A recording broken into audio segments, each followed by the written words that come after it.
famous and best-known UFO case in the world, the UFO crash at Roswell in New Mexico.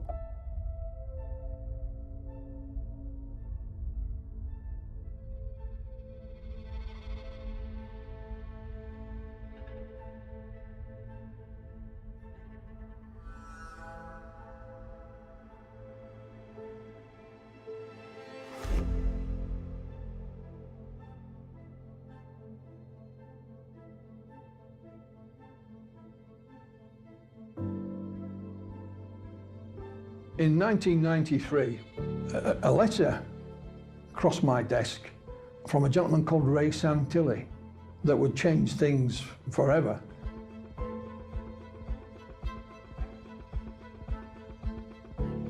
He did go on to mention that he had film of the Roswell UFO crash. Not only did he have some film footage of Roswell, but the actual aliens themselves being dissected, an alien autopsy.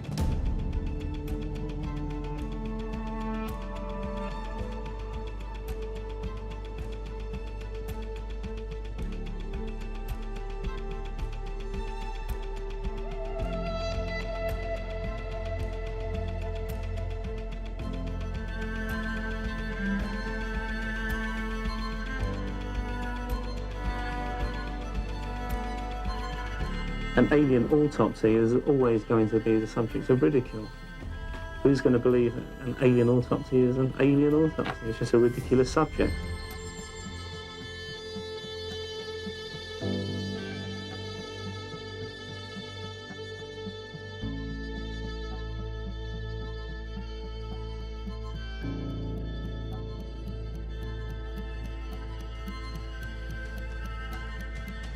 I did get to the bottom of it. It just took me a lot longer than I expected. Interestingly, internal communications from the CIA have been released where they're actually talking about alien autopsy back then and verifying that they believe that the footage is real and they've seen it themselves.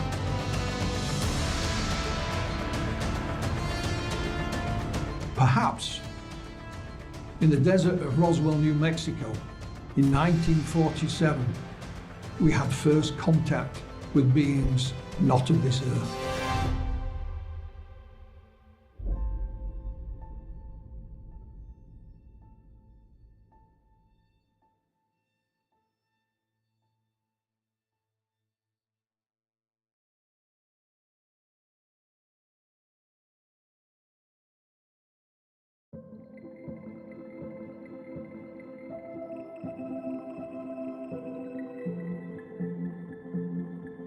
When I rather naively began my involvement, I expected to read a few books, ask a few questions, maybe write a few letters, and I'd have all the information I could ever dream of.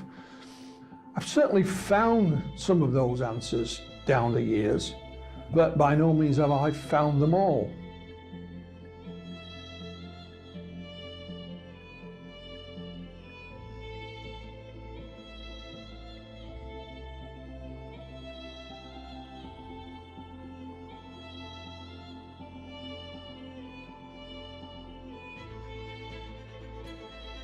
My name is Philip Mantle, and I've been involved in UFO research for 40 years. During that 40 years, you know, I've researched and investigated UFO cases of every description, really. Probably best known for my involvement in the alien autopsy film.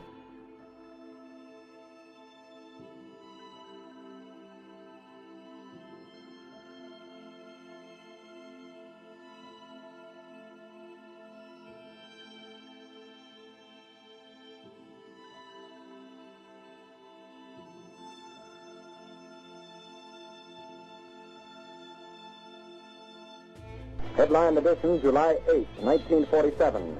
The Army Air Forces has announced that a flying disc has been found and is now in the possession of the Army.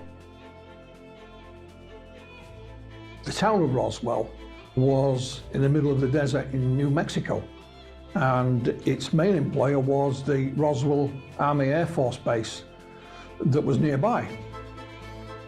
And one night in early July, there was a lightning storm. And the next day, on a sheep rancher's property, a chap called Matt Brazel came out to inspect his sheep one day and found this wreckage across his land. The sheep wouldn't go anywhere near it. He'd never seen this type of material before. He didn't have a telephone. He didn't even have electricity on his ranch. So he took some of this material to his neighbour, a lady by the name of Loretta Proctor at a nearby ranch. And she advised him to take it into the town. She said it might be something to do with the military. So he waited a few days until he had to go into town for something, and he gathered some of this material up and took it to the sheriff. And that was Sheriff George Wilcox. Again, Sheriff Wilcox had never seen anything like it, so we put in a phone call to the Roswell Army Air Force, which seemed the obvious thing for him to do.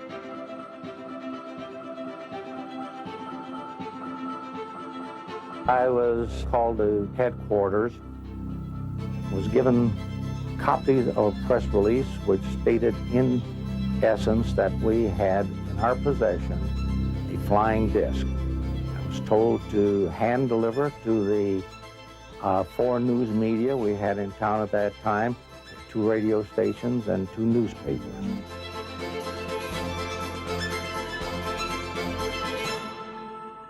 That, of course, then went out on the wire service, the local radio covered it, and the story shot around the world. You know, the sheriff did say we're getting phone calls from, you know, all 4 corners of the globe. So that's how we got to know about it, not through any unofficial statement, but from an official press release. Within hours, in fact, the next newspaper the following day, they retracted that, said, sorry, big mistake, it was a weather balloon.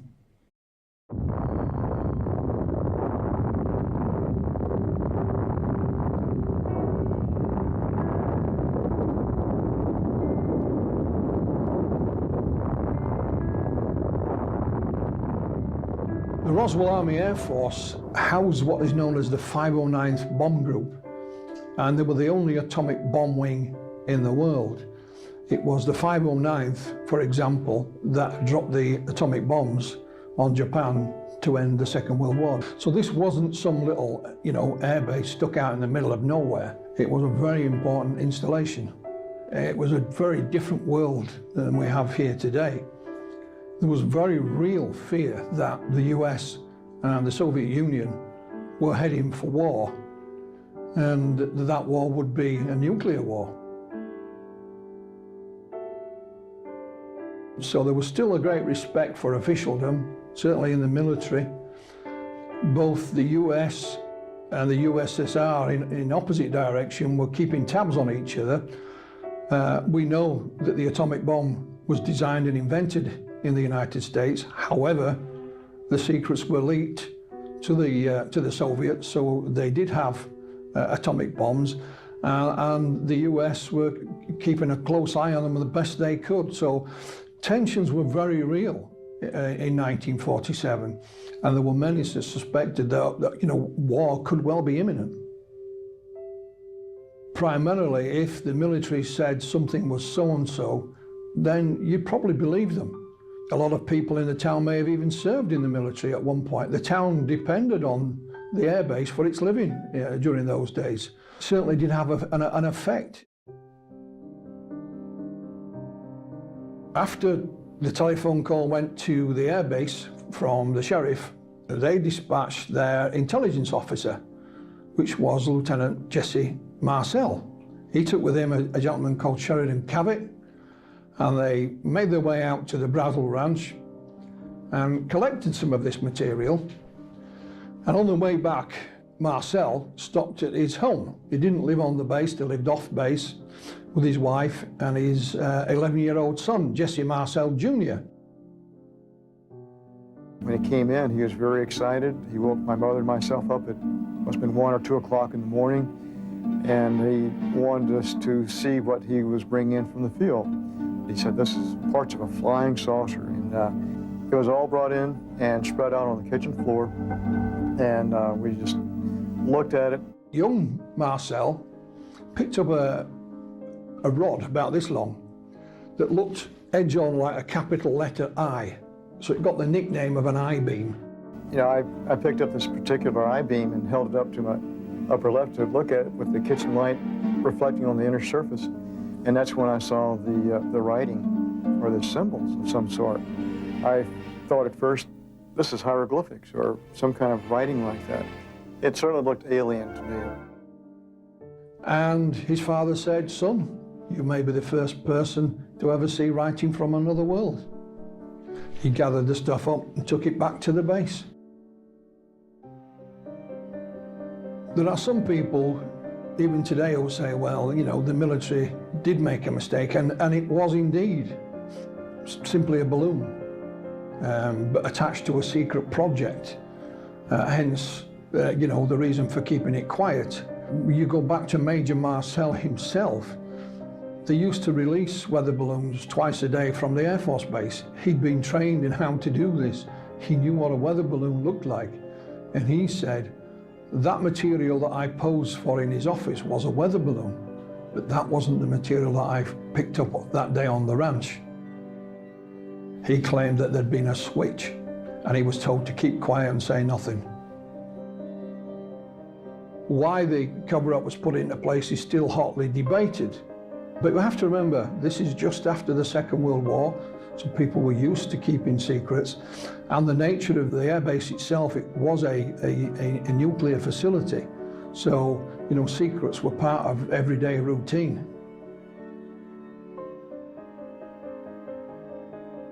I sincerely believe we had the crash of something from outer space, because we still don't have materials that compare with the descriptions I've gotten of the material that was picked up out on the ranch and brought into town.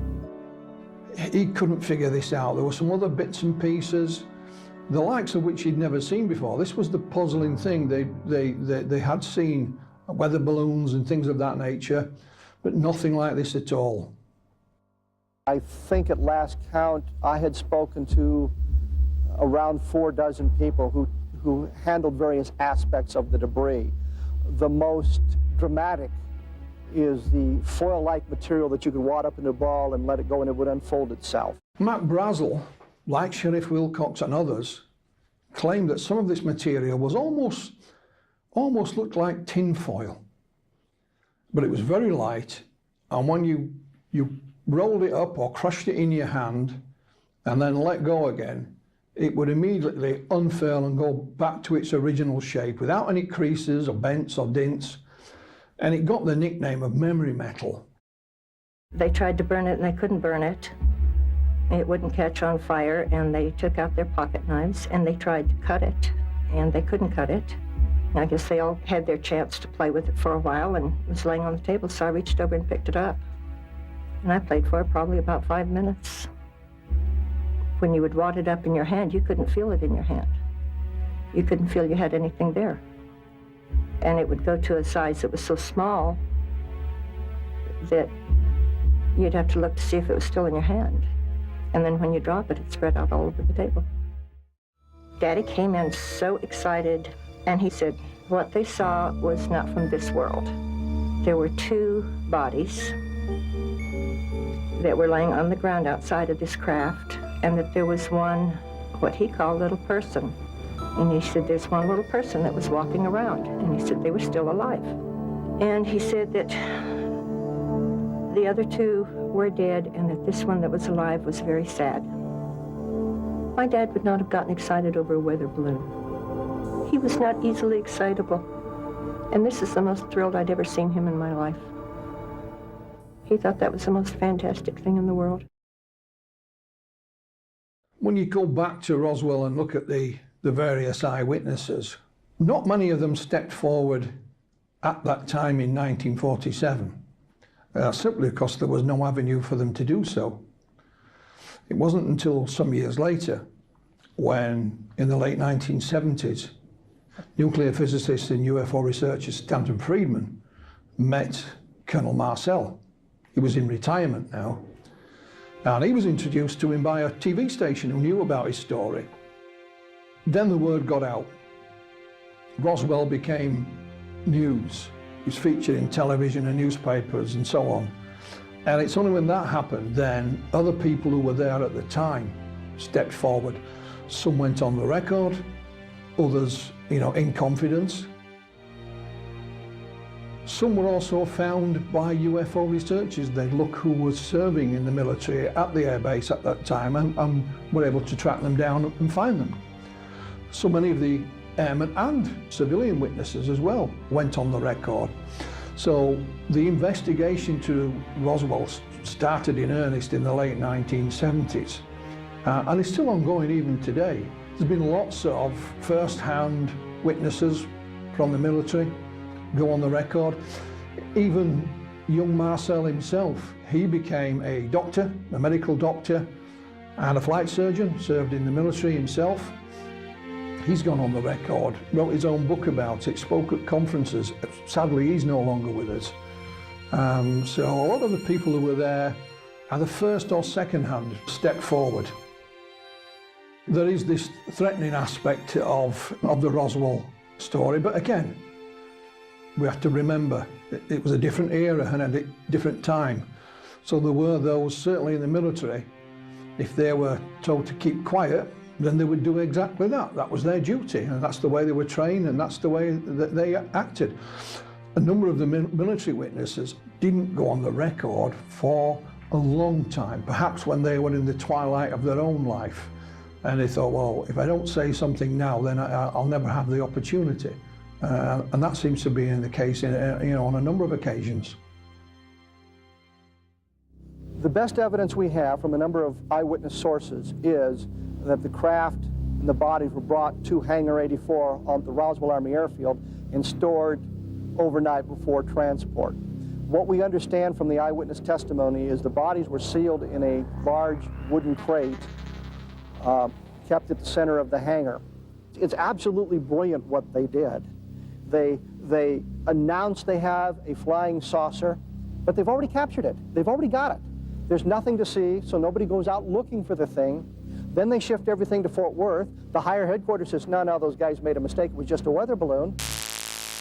One of the sinister things about the Roswell affair is that there are claims that the military not only ordered the people under their command to stay quiet, but also civilian witnesses. The press can't find Jesse Marcel because he's in Fort Worth and he's been silenced. When he came back from Carswell, after flying the debris, he did tell me not to talk about this, told my mother not to talk about this. This is a non-event. Play like it never happened. Don't even talk about this with your friends, which I didn't. And years later, he confided that he was actually part of the cover-up because he went along with the Air Force explanation, even though he knew full well that that was not true. There's corroborative testimony that suggests somebody was putting pressure on people to silence them, and they used what means were necessary to keep those people silent. With some of the civilians, they were told that if you ever talk about it, you will be killed. For example, there's a lady by the name of Frankie Rowe.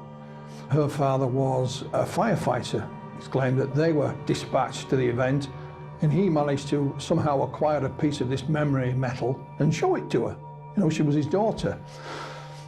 Shortly afterwards, they were visited by members of the military with a stern warning, and I mean a very stern warning, that keep quiet about this and say nothing. Bullets are cheap, so to speak. I said, yes, I did handle it. And he started emphasizing, no, you didn't. Well, my mother was pretty strict, and we didn't lie. So I'm insistent that, yes, I saw it, yes, I held it. And he got mad, and he got louder, and he had one of those, looks like a small baseball bat that hooks on the side of your belt, and he took that out, and he's holding it, and he starts beating his hand. Every time he said something, he would hit that on his hand, and he would say, I want you to understand, you were never there. You did not see anything. You did not hear a conversation. And he said, if you can't understand this, there are things that we can do. He said, we could take you out here in the middle of this desert. He said, this is a big desert here. He said, no one will ever find your bodies. ever. No one will ever know what happened to you. He said, the only way I'm going to let you stay around or live is if you promise you'll never talk about this the rest of your life. So I told him I wouldn't. And that was a reoccurring theme every now and again, both with civilian and military witnesses.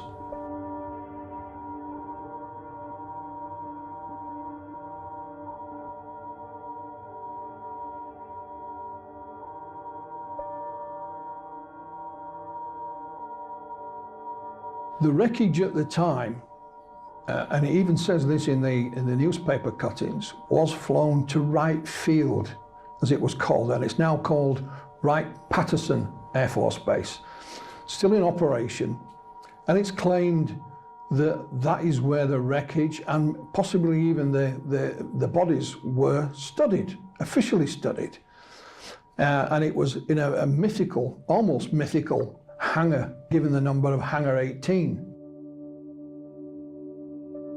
There are those that claim that when the wreckage was studied at Wright-Patterson Air Force Base, it was drip-fed secretly into civilian research programs,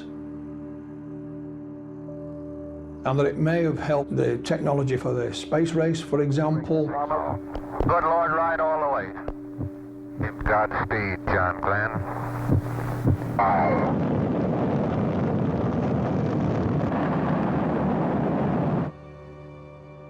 Silicon chips, fiber optics, and eventually all the way through to the stealth technology that we see in the aircraft.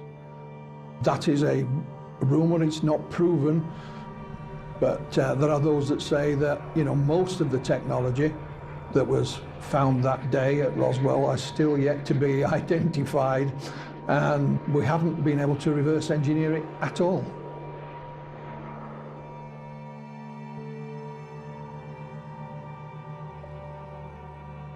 The story got a new lease of life, certainly in the 1980s. Stanton Friedman, sadly no longer with us, but he was the main civilian researcher of the Roswell incident. And he had no doubt whatsoever that this was a crash of a vehicle that was not of this earth, and that a cover-up was put in place almost immediately, one that is still intact today. And I think it was Stanton who coined the phrase the cosmic Watergate. So he had no doubt that A, it was an alien vehicle, and B, there's a cover-up. How about the analysis of the materials? How about the autopsy reports? How about the eyewitness testimony from those who stood guard, those who carried it, those who tested at various government labs? There ought to be a ton of other paper. Stanton was a diligent researcher, and he would track down and interview witnesses to the event. He was also one of those that would be quite happy to spend days researching through government archives to find documentation of one form or another. And he was literally, once he got his teeth into something, he was like a dog with a bone. And he did uncover a number of witnesses. He interviewed just about anybody and everybody. But what he also did was help spread the word. You know, he was the man that actually put Roswell on the map. And gradually, you know, the UFO story was out there for all of us to digest. Roswell, the town itself, is still thriving. The Air Force Base closed many years back. Back in the 1980s, some documents known as Majestic 12 or Magic 12 were leaked, and it mentioned here that, you know, the bodies and other things were studied at a secret base. And of course, put two and two together, and that secret base is alleged to be Area 51.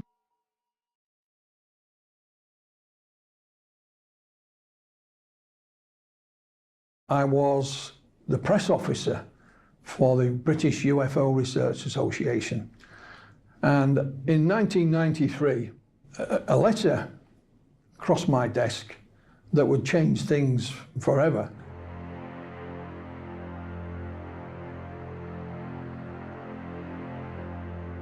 And it was a letter from the Merlin Group in London, from a gentleman called Ray Santilli. After the initial letter, we corresponded some more, and I spoke to Ray Santilli on the telephone. It was quite apparent he knew very little about the UFO subject. So I arranged to meet Ray Santilli in London, obviously a businessman. Music was his main area of business. He obviously knew about that. However, he did go on to mention that he had film of the Roswell UFO crash. Not only did he have some film footage of Roswell, but the actual aliens themselves being dissected, an alien autopsy.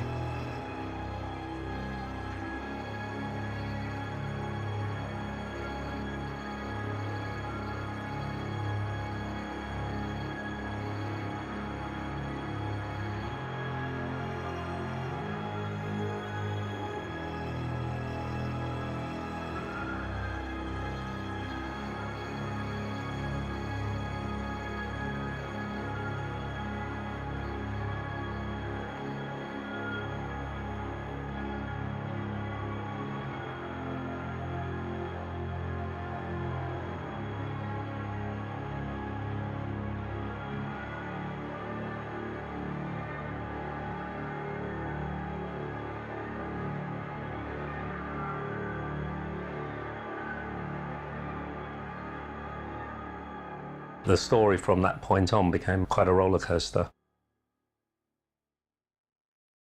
At the time, you know, I didn't look upon it as being anything other than just a film. You have to ask yourself, okay, we have a film. What could it be? First of all, could it be a hoax? Of course it could. You know, when you look at the movie Jurassic Park, they made full-size dinosaurs, you know, move and look real. So with enough time and money, yes, it could be a hoax. Then we looked at, could it be real? Could it really be, you know, from Roswell? Like I said, it'd always been rumoured that film and still photographs were taken. There was also another idea that perhaps this was some kind of poor, deformed human being that we were looking at. So it was, again, a real film, but it was of some, you know, some deformed person. And there was even another theory, if you like, that could this be some US military disinformation film? Not to disinform UFO researchers, perhaps it was made to fool the Soviets, you know, and leak it into the Soviet Union to say, look what we've got. So there was a number of ideas, you know, as to what it may or may not be, none of which could be proven one way or another at that point. I spent in total 14 years researching the alien autopsy film. And in 2006, we'd already been given a name, a first name of a gentleman, and the name was Spiros. I knew the film was a fake, I just couldn't prove it. I had a few missing pieces. A colleague of mine called Russell Callahan had a phone call from a gentleman called Spiros Malaris. And he said, Russell said, it's not me you want to speak to, it's Philip. Bang, there was our mysterious man we'd been looking for. And as soon as I spoke to him, he just filled in all the gaps. Game over. Spiros Malaris is a very talented and very interesting and creative filmmaker. I used Spiros on Alien Autopsy when we did the Investigation Continues, which was a 60-minute documentary based on everything that happened at Roswell. So he was quite involved in most parts of the project. And you know, I know that there's some difficulty at the moment because he's laying claim to coming up with the entire concept of alien autopsy and doing everything, but that's absolutely not true. And he was not involved in our trip in America, finding the cameraman, bringing the footage over, and all of that part of it. All the questions I'd been asking for years, he had an answer for all of them. It's like having a jigsaw puzzle with bits missing. And you had a good idea what the jigsaw was, and once you got the missing parts, that was it. Finished.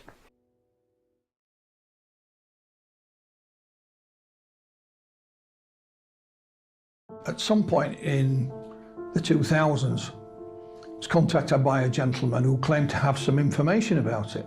So I met him, and he said, I'm a good friend of a sculptor here in the UK. Wouldn't tell me the sculptor's name. However, before he left the meeting, he let slip one of the projects this sculptor was responsible for. And it was a Channel 4 recreation some years prior called Max Headroom, which was quite popular. So we checked out who this gentleman was, and he was indeed a UK sculptor, and he was called John Humphreys. John Humphreys is one of the best makers in terms of prosthetics. He's a sculptor, he's an artist, he's a creative. Spiros, then and now, went on to tell me that he'd heard Ray Santilli's story about, meeting this fake cameraman and so on. He'd met Ray by chance at a film festival in France, contacted him again when he came back to the UK.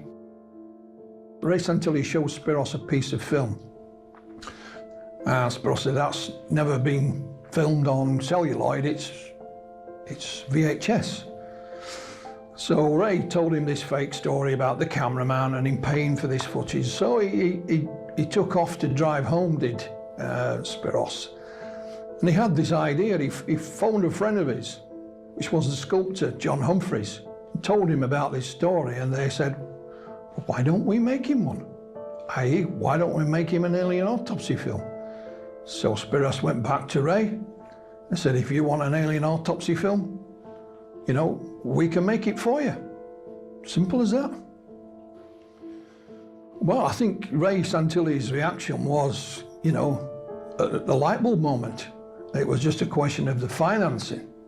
And they had a gentleman who could provide that finance. So, the game was afoot.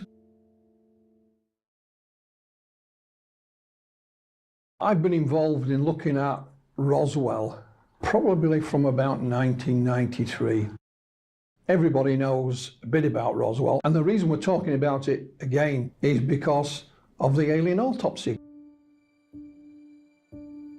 Interestingly, internal communications from the CIA have been released where they're actually talking about alien autopsy back then and verifying that they believe that the footage is real and they've seen it themselves. And it has been called the alien autopsy memo. It is a string of emails between a chap called Eric Davis and Dr. Kit Green. On this 11-page document, they are evaluating a number of things on which they were working on. But primarily, it is the alien autopsy film they're discussing.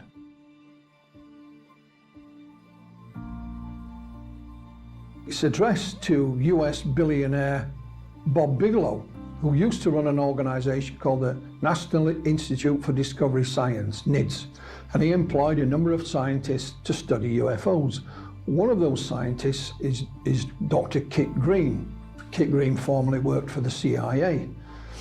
This email list is clarifying statements made by Kit Green concerning the alien autopsy film. It's dated 2001. Without going into too great a detail, he came to the conclusion, as did the others copied in on these emails, that the alien autopsy film, in his opinion, was real, and that he'd seen exactly the same type of film at a briefing at the Pentagon back in 1987/88. And it's caused quite an uproar yet again.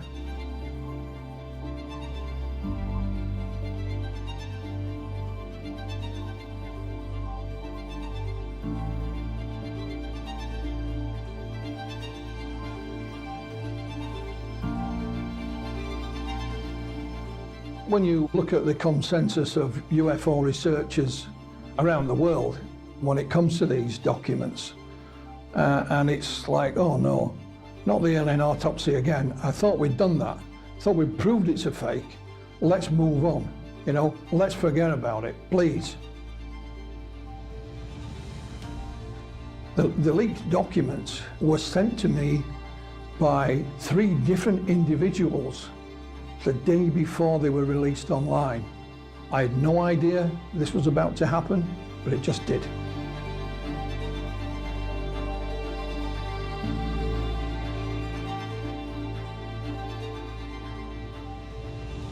It is believed it has come from an archive of a well-known gentleman who had passed away. I'll not mention his name because it's not yet been verified. But it seems plausible enough. He was involved in UFO research. He's an extremely well-known gentleman, if I mention his name. And Terry Houston, the computer's yours. Thank you. You troops did a nice job down there. That was beautiful. Auto. We're on the surface. Okay, we made a good landing. Roger, and Terry. 4 minutes later, he was joined by Ed Mitchell. This one is a long one.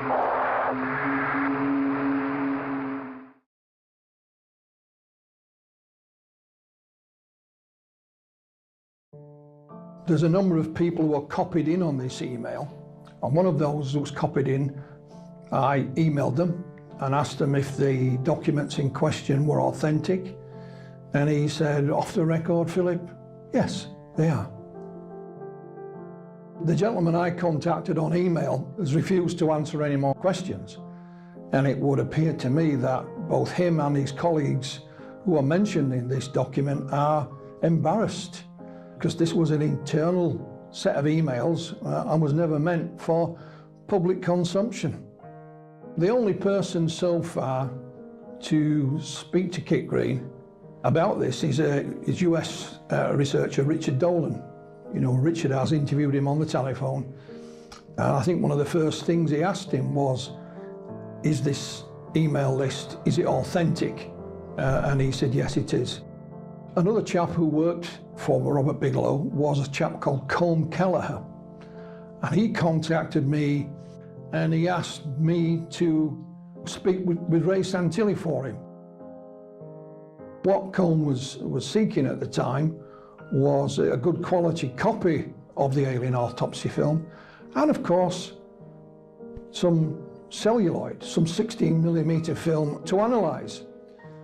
So I did like I'd done many times before, put him in touch with Santilli and left them to it. The main gentleman mentioned in these documents who was commenting on the alien autopsy film is a gentleman called Christopher Kit Green. Everyone knows him as Kit Green. He's an MD, he's a PhD, and still practices medicine even now in the United States. Dr. Green, at one point, was employed by the CIA, worked on a number of projects for them in a variety of capacities. So he's a highly intelligent gentleman and one that's very well qualified as well. He claims that the briefing he was given in 1988/87 was specifically about the alien autopsy.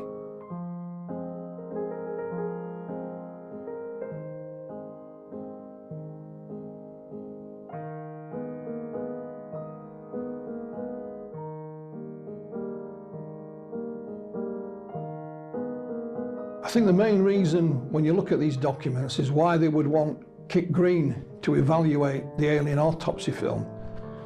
There are 2 reasons. One is that in 1988/87, Kit Green himself says he was taken to the Pentagon and briefed and shown films that looked exactly the same as the alien autopsy film. But also, he's an MD, he's a medical doctor. So later in these documents, Dr. Kit Green, looking at the alien autopsy film itself, nothing to do with any briefing he'd had at the Pentagon, but he gives his own medical opinion on what he sees on that film. And he says, I think it's real. It's a genuine article.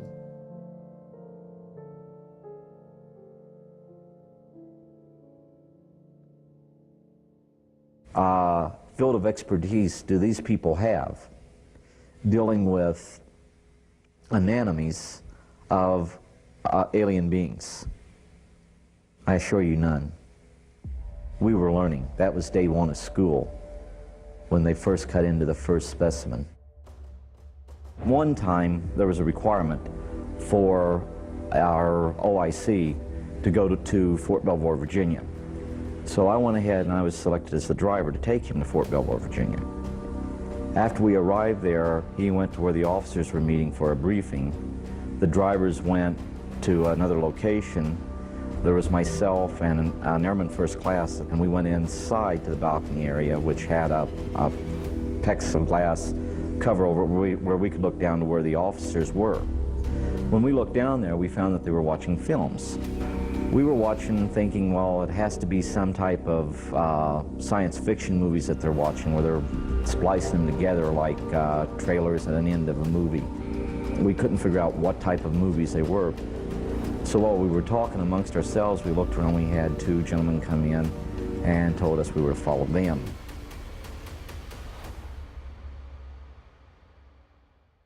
The airman and myself thought we were in trouble because we'd seen all these officers being brought together with taxpayers' money, watching what we perceived to be little clips from science fiction movies. Because I honestly didn't think that we would ever be in a position where I could be so easily exposed to something like that. However, after 4 days and 5 nights of that, I went ahead and finally convinced them that I wouldn't be discussing this situation. The interesting thing I found out when I first saw the films of the dissection, the word that I used to describe what I saw was haunting, and it had a special significance to me because I was seeing images of what I saw in 1969. That brought back specific memories. What happened to me is what they call intensified debriefing. And I can tell you this much, in intensified debriefing, you'll go ahead and you'll take sleep over food. You'll get water, because see, it's important you have water, or you'll die. They'll provide you with food, but you slept in spurts. You'd go and lay your head down on the pillow. You'd go into what they call a deep sleep. That's about 3 to 5 minutes, and you'd be woken up and you'd be taken back, put under the lamps again for more intensified debriefing. And what they'd do, they knew that you were wondering what was going to happen to you. So it had an effect on you. And that's about the gist of it. Forgive me.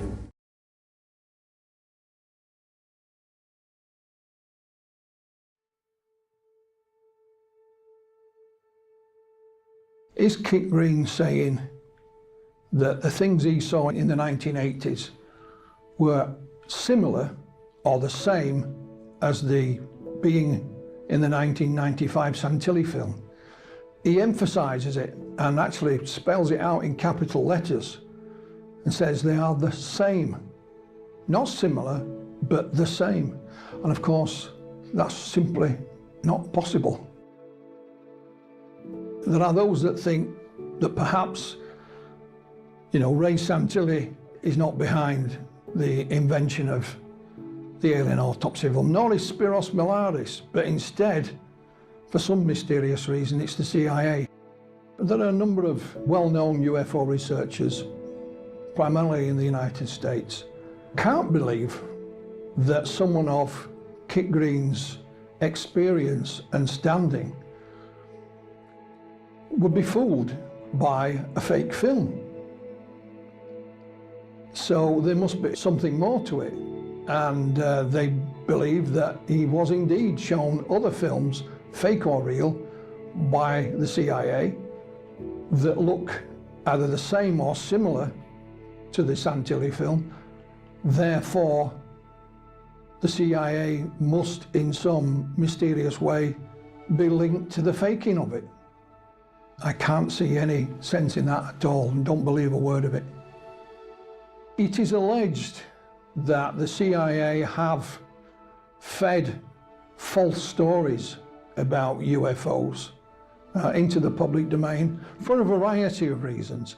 We do know for a fact that they did feed fake UFO sightings into the public domain to cover up overflights of their own spy plane.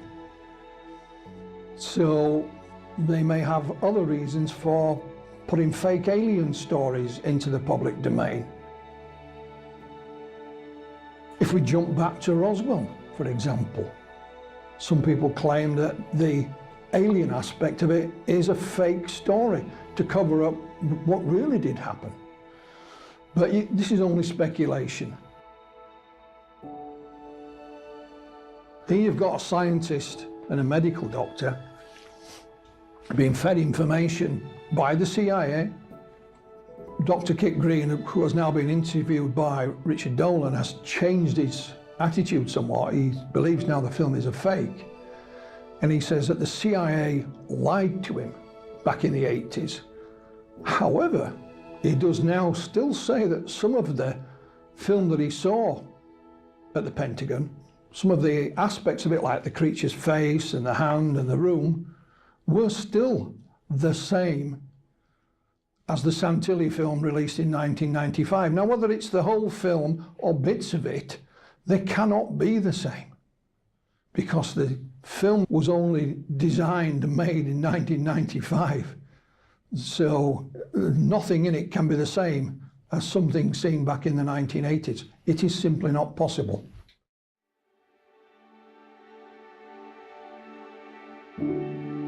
When Kit Green does his evaluation, he notices a few small mistakes in the medical procedure, but then he has an explanation of why these mistakes may have been made, because it was back in 1947. They didn't do things the same then as they do now, and so it was the military, and they had different ways of doing things.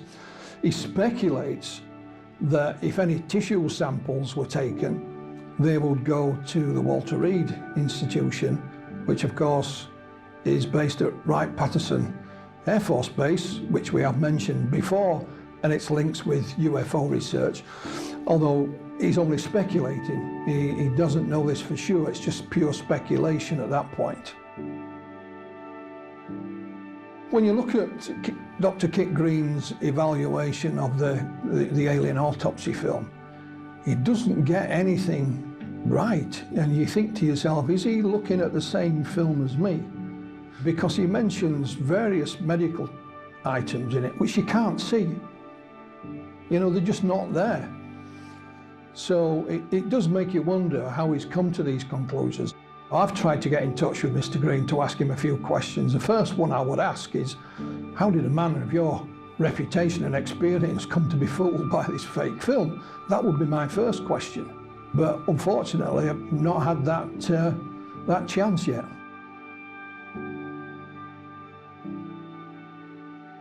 There's a number of things that are important about the memo. It shows you how someone with the knowledge and experience of Dr. Kit Green can be fooled by a piece of film. He wasn't alone. At the time when the film was released around the world, there were a number of physicians who went on the record saying it looks pretty authentic as far as the medical procedure is concerned. However, they wouldn't comment on what the creature on the slab was. He's gone that one step further. So it just shows you the impact that this film had, not just when it was released, but down the decades, and still does continue to have such an impact. I think the biggest revelation is that just when you think you've heard everything there is to hear about the alien autopsy film, and I have a huge archive of material on it, that something else appears and brings it back into the public domain again, and the argument starts from scratch. It was almost as if the 14 years I spent investigating it had been a complete waste of time.